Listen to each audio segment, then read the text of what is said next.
Hi, welcome to Governance Bites.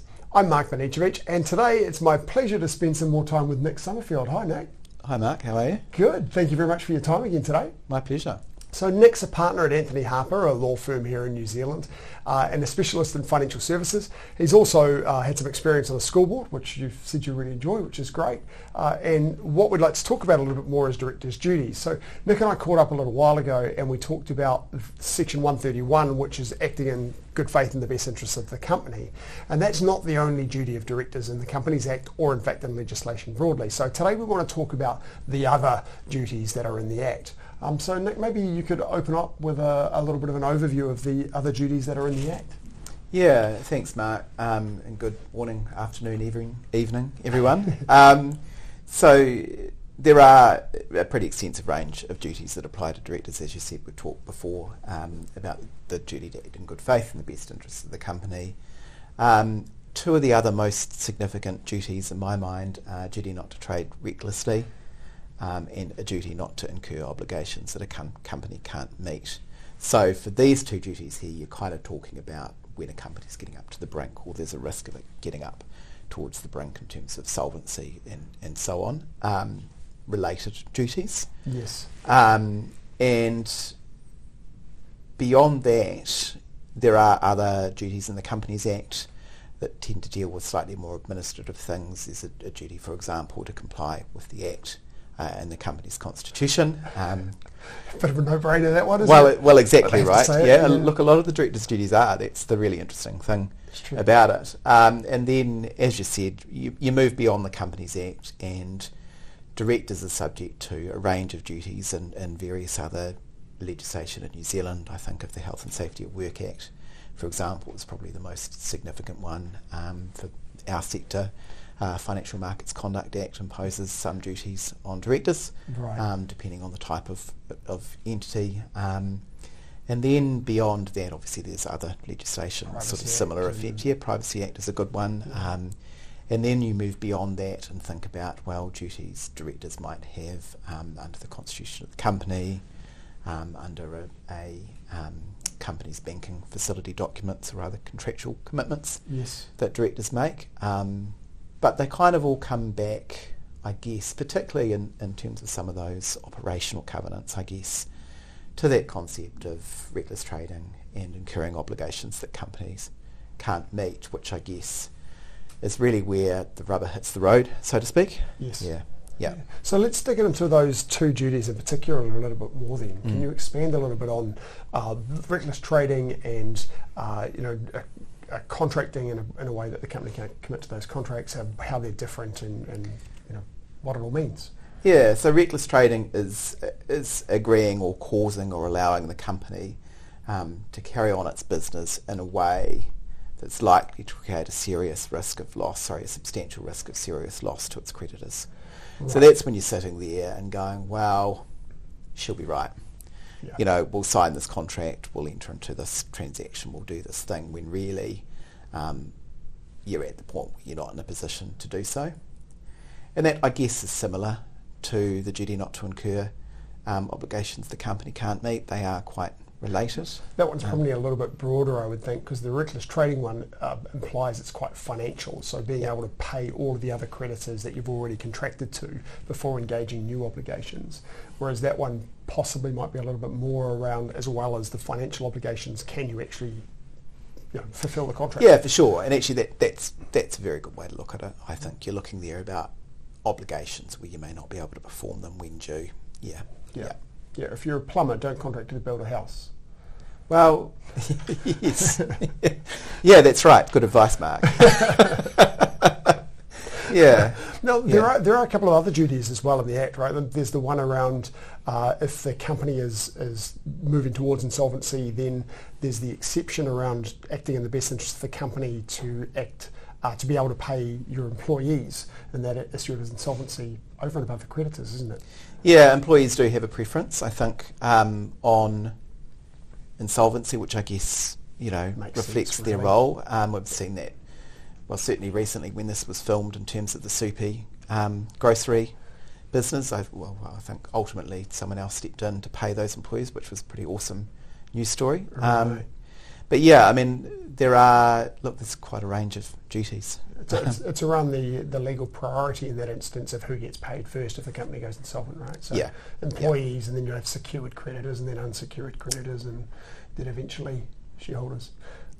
Yeah, well, shareholders certainly come last, and that's right. There is a hierarchy in terms of who gets paid. Yeah. And as you've said, we could talk a little bit about the legislation that may be specific to the industry that the entity is operating in. And for us, of course, financial services, we've got the Financial Markets Conduct Act, and of course, off the back of many of these acts, you've also got the regulations that kind of put the meat on the flesh on the bones, right? So the higher level duties are in the act, but then the regulations will have a little bit more detail about what's required. Yeah, that's certainly true, and everyone in the sector will know that it's an area with a lot of regulation, a lot of rules that directors need to be on top of. A little bit of risk involved in that. It's certainly, at times a challenging sector to operate in. So if you're coming in as a director, where would you look? What would you do to find out what all these duties and obligations are? Yeah, good question. There is some good guidance out there. The Institute of Directors in New Zealand, for example, is a really good body which provides guidance on the duties of directors. Mm-hmm.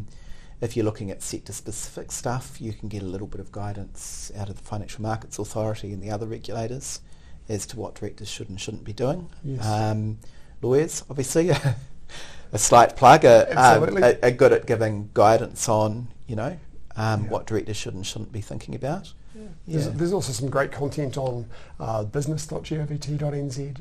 Even the Companies Office website, companies.govt.nz, have got some great information for directors too. So, do your Google searches first and find out that broad information. And then when you're getting a little bit specific about the stuff in your industry, go to your industry groups and find that stuff. And then ultimately, seek some legal advice if there's anything you're unsure about. And get some training. Go to a body such as the Institute of Directors and learn a bit more about your obligations. Yeah, I'd agree with that. And if you're looking to get into a governance role, then start small. You mentioned scoreboard stuff, which is obviously totally unrelated to the sector, but doing something like that, or getting involved in governance level at a sports club or something that you personally are really into, is a really good way to get a bit of a sort of a trial run at what governance means. And what you can do. I would add to that, do your due diligence. Not every board that you'll come into, particularly amateur boards, really have the right skill sets. So you might go in there and find that you're in a rather dangerous situation, really. So whatever board you're going into, I'd just say make sure that there are some experienced directors on the board that understand the stuff that you can learn from, rather than a bunch of well-meaning amateurs that are kind of plodding along and hoping for the best. Yeah, for sure. And there's a real difference between governance and management, which I imagine you've covered in other interviews. We won't talk about that today, but you're right. Yeah. Now we've spoken in our previous conversation around the liability of directors, particularly under the Companies Act, for egregious stuff. There were up to 5 years imprisonment. For the civil liability, larger damages and so forth. Does that vary in some of the other legislation that we've been talking about, the Privacy Act, the Health and Safety at Work Act? Is any of that more extreme than that 5 years imprisonment orders? Is that kind of the upper limit of what you could be on the hook for? No, look, it can get worse, but I think that 5 years is a pretty good indicator of the type of consequences. Some of our legislation is quite rightly set some very serious penalties. Health and Safety at Work Act is a great example of that. But you're really talking about the particularly bad conduct to find yourself in that type of position, certainly on the criminal liability side. I mean, yes, we've seen in Mainzeal, for example, which probably... Tell us a bit more about that case. Mainzeal is a great example, actually, of the potential consequences of failing to comply with those obligations around trading recklessly and so on that I mentioned. So Mainzeal, very high profile decision earlier this year of the Supreme Court. Very large award of damages against the directors, which included an ex-Prime Minister, for failing to meet, those duties that we've talked about. Very significant penalties, civil rather than criminal. But yeah, great is the wrong word, but a really significant precedent and a good case study that I actually encourage people to go away and do a bit of reading about. Do you know what the magnitude of the damages was? My recollection is we're talking 40 million or similar, but across the directors. Yeah, but it's quite significant, right? It's a very large sum of money. Yeah, that's right. Yeah, right. And of course, Mainzeal was quite a large company, so you're talking at the listed end of companies. Oh yeah, very significant in undertaking, and the size of the damages reflected that. But that's a pretty big shot across the bow. So it certainly seems that as you say, it's really rewarding getting into the governance space and helping entities, whatever they may be, to identify their purpose and meet their objectives and do more of what they want to do. Yep. Don't do it lightly. Make sure that you go in with your eyes open, you understand what your obligations are so that you can do the job well, because it's not something you want to go in and do a half-cocked job in. No, I agree, and there's nothing worse really than going into a role like that and not giving it your all. That's when you will get in trouble with those directors' duties. If you're talking about a company, you're there responsible for everything that happens, or for overseeing everything that happens, and you need to be have an understanding of all aspects of the business. That means, as an example, understanding financial matters, even if you're not an accountant. You can't simply say, no, that's not my thing, it's not my problem, because you're a director. You are responsible. Right, so you've got to get that broad business understanding to be able to do the job effectively. Yeah, I mean, you do, and we talked about this in our last interview, you do have the ability to rely on others in some circumstances, yes. But that's not I didn't know, I didn't care, it wasn't my problem defence. That's something you really have to test the people on. You have to have an understanding of all aspects of the business, and certainly, the courts have been very clear in respect of financial matters that is the whole board's responsibility. And your advice to new directors last time was very much around asking questions on that basis, right? So get in there and if you don't understand something, ask about it, ask questions, and don't just sit there and be a passive seat on the board. Yeah, for sure. Yeah, great, thank you. So now, of course, the duties around directors will be, or particularly in the legal space, will differ from country to country, from jurisdiction to jurisdiction. We've been talking very much about New Zealand law here.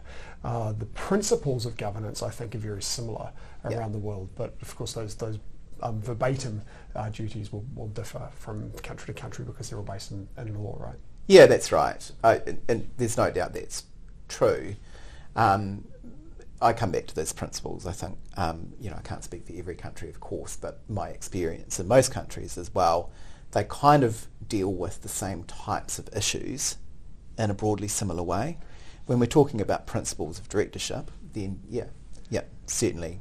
There's unlikely to be a country in the world that says do what you want for yourself. It's generally going to be about acting for the entity, and it'll be variations about what acting for the entity means in terms of acting for other stakeholders and how that fits in. So there are some differences, particularly in Europe, for example. They've got some differences where they can be a little bit broader around other stakeholders, right? Yeah, that's right. Yeah, that's exactly right. Sort of the principles are there, the detail may differ, the process may differ, but you're kind of trying to do broadly the same thing. Okay. Yeah. So what's the best advice that you've received in this kind of space? Well, I think, I think the first piece of advice I really like is to remember that a well-functioning board is one where everyone is involved, where everyone, you don't have to be best mates, but you have to get along, you have to be collegial, you have to have a good working relationship, you have to value everyone's input, and deliver as a team, have those hard conversations if you have to, but really work together as a group, and that's certainly how you get the best results as a group. Yeah, right, absolutely. And I think one of the other things you were saying, you've got to be collegial. If you all get along too well, you may be too similar and you may have a bit of groupthink going on there. So, you should be challenged on the board. You should have people that think a different way from you, that make you feel a little bit uncomfortable. That's important. And you've got to be professional with those people and, as you say, collegial with those people to have a good working relationship to get the best outcomes for the entity. Yeah, I totally agree. I think, most stuff in the sector, there's no one right answer. You get different perspectives that influence your view and that challenge you if that's what needs to happen. If you need to be challenged, great. And then you'll come together and, come up with an answer or a path forward which is better than the sum of the individuals. Yep. Great. Okay, so Nick, thank you very much again for your time today. It's been really cool to catch up again. I'll look forward to seeing you soon and catch up with you next episode. Thank you. Thanks, Mark.